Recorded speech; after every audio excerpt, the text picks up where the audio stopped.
Okay, so if you've been trying to write a book for years and you still haven't finished one, there's a very big chance that you've basically just started blaming yourself for it. So here's the thing, a lot of aspiring authors, they quietly carry the shame around of having this idea for a book, and they carry the shame and the burden of knowing they've been talking about writing this book. And in a lot of the cases, certainly in terms of the people that I speak to and I see, you've been talking about writing this book for quite some time. Okay, you've been talking about writing it for quite some time, but you've never actually got anywhere. And so there's a level of shame because you assume other writers that they possess some kind of hidden or magical level of discipline or certainty that you yourself that you've missed. So like I said, what I found after years of writing and publishing, at the time of doing this video, I've actually written 10, in the midst of editing number 11, writing number 12, and I hope to have number 13 also done by the end of 2026. All that to say, I've been in this thing, so to speak, for quite some time. So yeah, I've been in this for quite some time. And I've also been around aspiring authors as well for quite some time, because to a certain degree, lots and lots of people, they harbor and they have dreams of basically of writing their own books as well. And what I've found, certainly after years of being around aspiring authors, after years of being around writers, and also in terms of my years in publishing, many unfinished books, they come from a much simpler problem. People are trying to write novels, and you may be one of them, without really understanding how novels are built.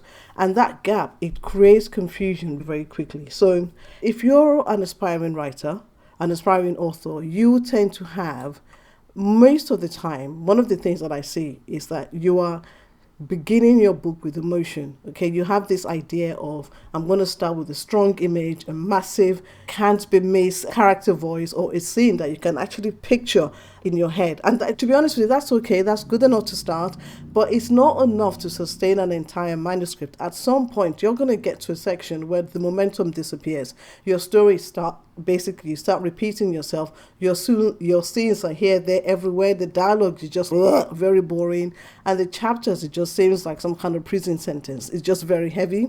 And that's the moment, if I'm not mistaken, a lot of people, they close the laptop and they conclude that they're just not basically born for this, that they will never ever be able to do this. And when quite simply, the issue is actually a lot simpler. It really, honestly, is down to structure.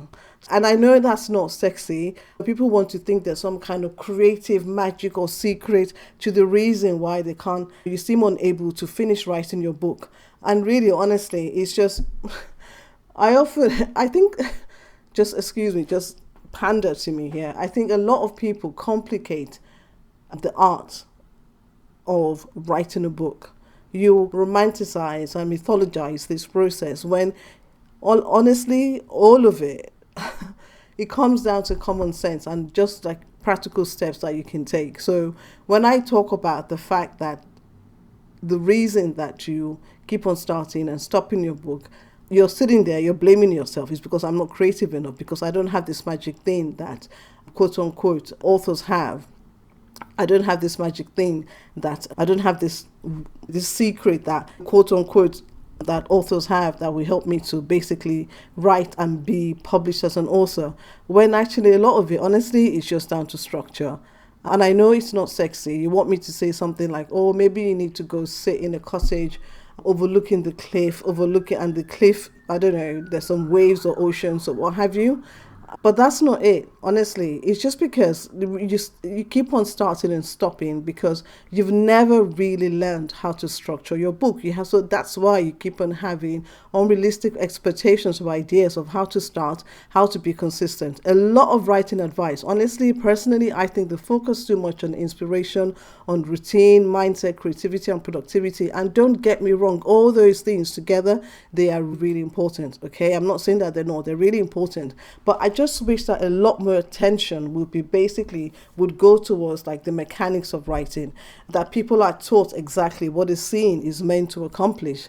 Scenes are not meant to be like random containers for events. They create movement. There should be pressure, repercussions. Your scene should I don't know, bring visibility to the relationships also, the relationships of the characters. I've got a couple of notes here. Your scenes, basically, in an ideal world, they should focus on altered relationship, reveal information about your characters or the scene, about the complicated decisions and the things that are basically behind the actions that your characters make, and also force your readers to make like really serious like emotional shifts. I know that sounds like a lot, but honestly, when we distill it, and in my upcoming videos, I'll be showing you how actually this works in real time, practically, so it's not just like words coming out of my mouth. So without this understanding, that's why a lot of authors, a lot of writers, they produce pages that are like technically things happen, but yet nothing meaningful happens. You're not progressing the plot. Your readers are not finding out a lot more. They're not, you know that there's something happening, but it's just not evident. And that's why you yourself, you feel this, and that's why you abandon writing your book. And the same thing happens in like your first chapter. A lot of aspiring authors, you approach your opening chapter as like performance pieces. You want the prose to sound literary, to be impressive from line one. You want your readers to recognize your intelligence, your depth, and your originality. You're doing all those things, all that mental and creative gymnastics, where in simple terms, your reader just basically just want to read a good book, honestly. And how does that play out in real life? This means that your reader is just simply trying to understand where they are in terms of your book, whose story this is, and why they should continue. And that really is the job of your first chapter, your first sentence, your first paragraph. Excuse me, your first paragraph. You're overthinking it. Okay, there's no way, you cannot get everything right in your first sentence, your first paragraph, or in fact the first chapter. What you're doing, honestly, you're just setting the scene. You're basically communicating to the reader, hey, this is what is happening. This is the intention behind this character. You're laying the foundation. You're laying the foundation of your story, of your characters, of their relationship. You're not trying to do too much. And you're also giving your reader a reason to basically keep on reading your book. And how that translates in real life is actually very simple. The reader is simply trying to understand where they are, whose story this is, okay, and why they should continue. And really, that's it. I really try to make this as simple as possible for you guys. Don't complicate it. So clarity matters a lot. Listen, let me just give you an example.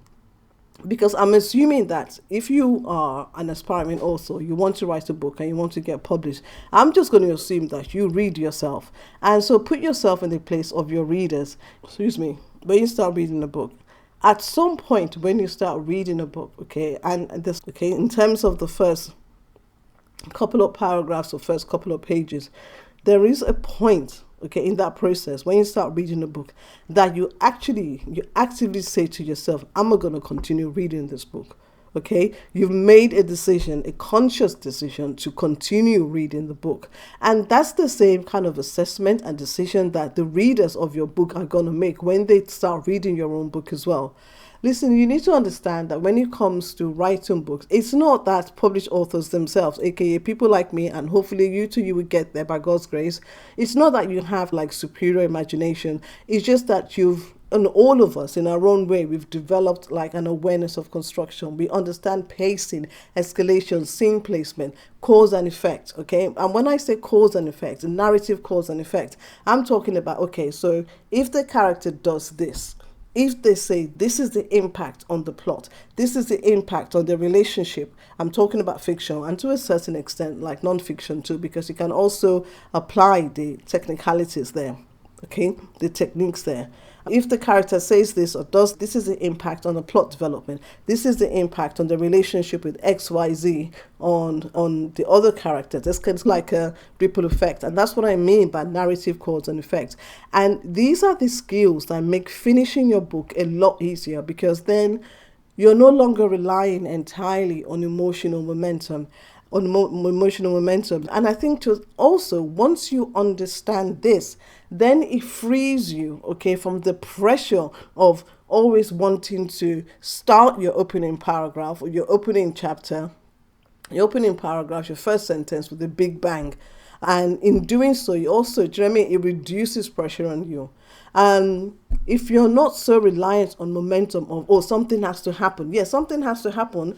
Your readers, definitely, they want to have a sense of, oh, there's things happening in the book. They want to have a sense of continuity, so to speak, of continuity when you're reading your book. But that doesn't always mean that something big always has to happen. Okay, I hope this kind of makes sense. There's something wrong with my nose. So anyways, if all of this sounds familiar to you, I created something that can help you. The Write Again Rescue Kit is linked below and is designed for writers who feel stuck, overwhelmed, or disconnected from their manuscripts. And it's a practical way to get you back into the work. It's a practical way to get you back into the work. And like I said, the link it should be in the description. And if you're stuck, I would also love to know, in terms of the books that you yourself you read, what is the point when you actively, and not just, it could be about the current book that you're reading now or books that you've read in the past. Tell me, what is the point that you actively decide for yourself? Because there must be a pattern, okay, in terms of the way that you read books and the books that you enjoy. Share with me, what is the point that you actively decide and say to yourself, I'm going to keep on reading this book? Please, share your thoughts below.